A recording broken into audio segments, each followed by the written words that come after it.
सभी साथियों को मेरा प्यार भरा नमस्कार। आप देख रहे हैं आपका अपना यूट्यूब चैनल मेटा स्टडी। दोस्तों, टीजीटी के फॉर्म में गलती हुई है। बहुत सारे स्टूडेंट ऐसे हैं, कम से कम 1000 से भी ज़्यादा स्टूडेंट ऐसे हैं जिनके फॉर्म में गलती है। जैसा कि आप सभी जानते हैं कि एचएसएससी ने एक लिंक ओपन किया हुआ है जिसकी आज आखिरी डेट है, यानी कि 27 मई। अब उस लिंक की तो देखिए, उसके बारे में कई जो लोगों को डाउट है कि उसमें जो है 5 नंबर हम क्लेम कर सकते हैं। देखिए, क्लेम नहीं कर सकते हैं। अगर आपने पहले 5 नंबर लिए हैं तब आपको सिर्फ ये देखना है कि अगर आप उन नंबर को वापस लेना चाहते हैं तब आपके लिए वो लिंक है। अगर आपको कुछ नहीं करना, आपने 5 नंबर ले रखे हैं और आपको वापस नहीं लेने हैं, तब आपके लिए उस लिंक का कोई औचित्य नहीं है, कोई मतलब नहीं है। आपको कोई ज़रूरत नहीं है उस लिंक तक जाने की। अगर आपको वापस लेने हैं फिर आपको जाना है। दूसरी बात, अगर आपने 5 नंबर नहीं ले रखे हैं लेकिन आप किसी गलती की वजह से उस टाइम नहीं ले पाए और आप चाह रहे हैं कि हम 5 नंबर लें, फिर भी वो लिंक आपके लिए नहीं है। यानी कि वो सिर्फ एक ही केस है उसका, तो कि अगर आपने 5 नंबर ले रखे हैं और वापस लेने जाते हैं तब आपके लिए वो लिंक ओपन होगा।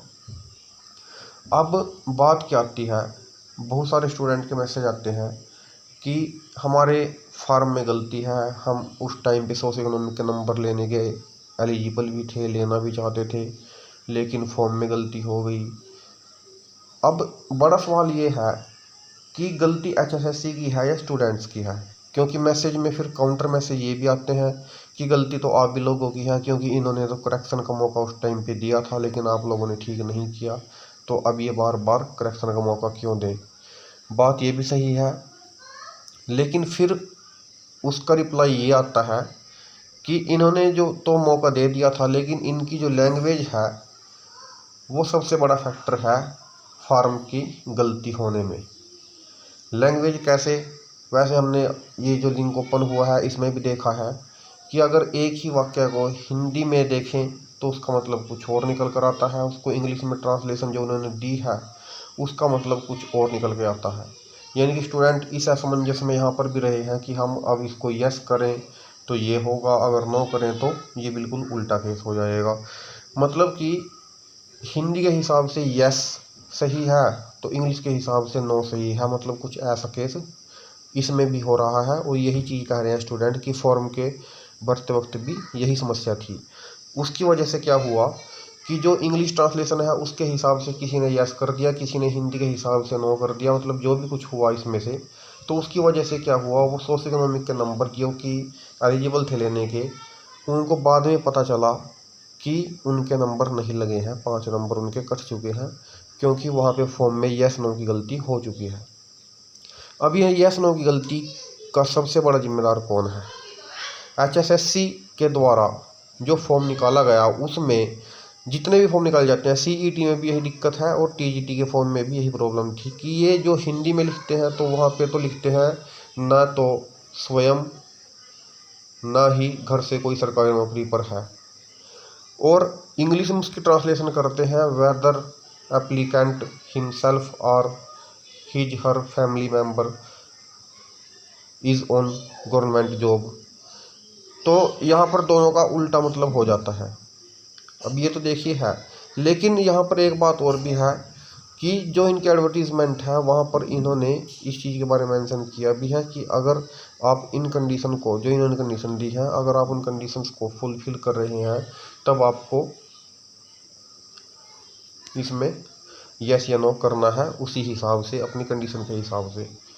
अब ये जो लिंक चल रहा है उसमें 1,80,000 की इनकम का भी सबसे बड़ा डाउट चल रहा है, क्योंकि सबके रूल अलग अलग हैं। एचएसएससी वालों से पूछते हैं, उनके भी अपने ही रूल हैं, उनका भी कुछ नहीं कह सकते। लेकिन इसमें सिर्फ एक ही चीज़ मैं बार बार कहूँगा, जो कि मैं स्टूडेंट्स को बार बार दोहराता आ रहा हूँ, कि अगर आपके पास इन चीज़ों से रिलेटेड पक्का प्रूफ है तो आप नंबर ले लीजिए, अगर नहीं है, अगर 1% भी डाउट है तो अपना नंबर वापस ले लीजिए, कोई फ़ायदा नहीं है। कल वेरिफिकेशन करेंगे उससे दिक्कत होगी। अब सवाल आता है करेक्शन का चांस मिलना चाहिए या नहीं मिलना चाहिए। मुझे तो देखिए पर्सनली ऐसा लगता है, जिस हिसाब से मैसेज ये आते हैं इतने सारे, कि जो इन्होंने लिंक ओपन किया था इसमें करेक्शन का लिंक भी ओपन हो जाना चाहिए था। थोड़ी बहुत ऊपर नीचे अब चेयरमैन साहब कह रहे हैं कि कैटेगरी तो बिल्कुल भी चेंज नहीं करवा सकते। वो बात हम भी मानते हैं, कैटेगरी चेंज करवाना पॉसिबल भी नहीं है इस टाइम पे, क्योंकि कैटेगरी चेंज होने से तो बहुत फ़र्क पड़ता है रिजल्ट पे भी। लेकिन जो छोटी मोटी करेक्शन की कमियां हैं उनको ठीक किया जा सकता है।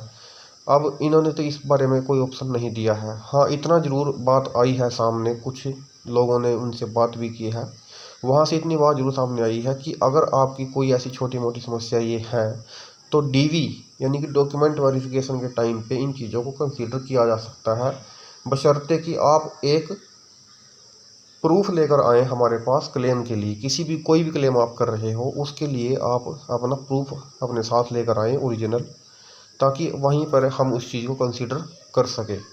अब ये नहीं पता, देखिए स्टूडेंट अच्छी खासी संख्या में है, कम नहीं है, 1000-1200 आसपास स्टूडेंट ऐसे हैं जिनके फॉर्म में या फिर किसी न किसी प्रकार की गलती है, चाहे वो कुछ क्लेम करना चाह रहे हैं। तो अब उस चीज़ को ध्यान में रखते हुए हो सकता है कि डीवी के टाइम पे, क्योंकि इतने ज़्यादा स्टूडेंट हो जाते हैं तो उनको इग्नोर करना मुश्किल हो जाता है किसी भी कमीशन के लिए, चाहे HSSC हो चाहे HPSC हो।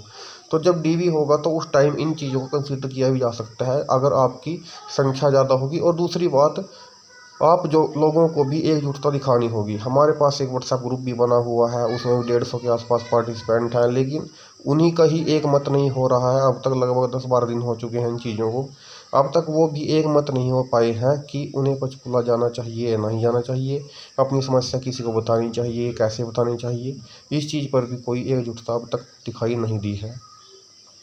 तो चलिए वो देखते हैं क्या होगा। लेकिन फ़िलहाल तो जो लेटेस्ट अपडेट वही है कि यही कहा जा रहा है कि डीवी के टाइम पे इन चीज़ों को कंसीडर किया जा सकता है। किसी के पास एक्सपीरियंस है, वह उस टाइम शो नहीं कर पाया, किसी के पास सोशल इकोनॉमिक नंबर लेने का एलिजिबिलिटी थी लेकिन वो उस टाइम पे नहीं ले पाया।